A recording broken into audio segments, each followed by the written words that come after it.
true. That's true. One man is making it his goal to change the way we look at getting old.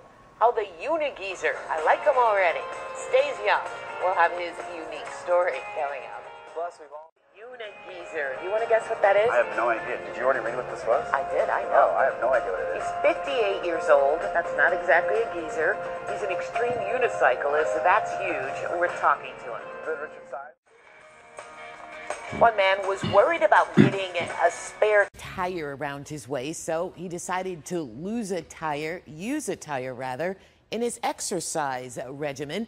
This week, we got to speak with the man who is known as the UniGeezer. And you guessed it, he's a self-proclaimed geezer who has made a name for himself riding, you see him here, a unicycle.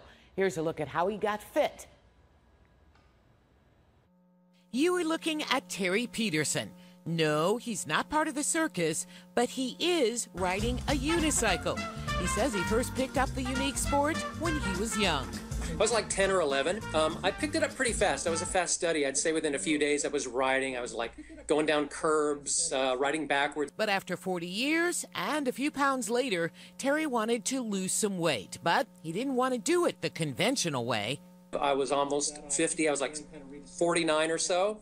And I said, I need something to get in shape, you know, get fit and stuff like that. And I thought about swimming and bicycling and running, and all those things just seemed kind of boring. And I thought, what about unicycling? So, you know, when I first started riding 8-9 years ago, people would look at it and go, where's your other wheel, or whistle the circus theme. And now a lot of them recognize me from my YouTube videos, and it's probably gone 180 now. Cut to 9 years later, the 58-year-old is not only active for his age, but he has become famous for his extreme riding, dedicating a lot of his time to the sport he loves. I probably logged over 20,000 miles so far over the past 8-9 years. To put that another way, that would be pedaling almost 15 million complete revolutions. He rides at least 5 days a week and has set countless records. The most notable was when he unicycled up one of the steepest streets in the world.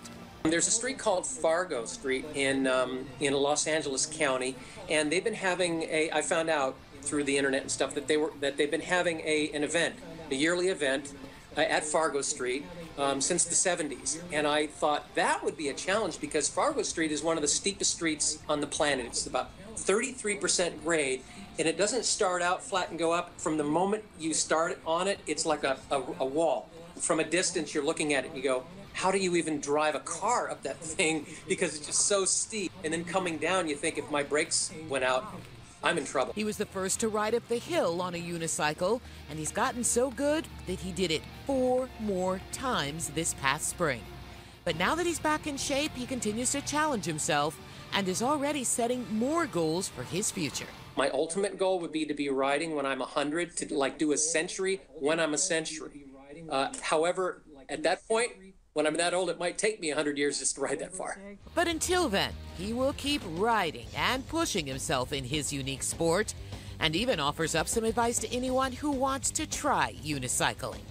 Anybody that can ride a bike can probably learn to ride a unicycle, but the most important thing I would say would be to have the desire. You would definitely need the desire, and you'd need a lot of safety equipment, because you have to think those first few times, or maybe the first 25 times, you're going to be falling and skinny. So you're going to need elbow pads, shoulder pads. You need the helmet, bubble wrap. Yeah, bubble wrap. I like that.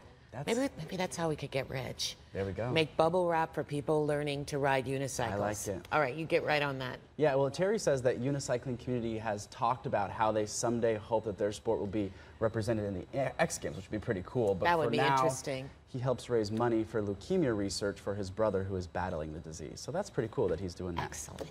All right.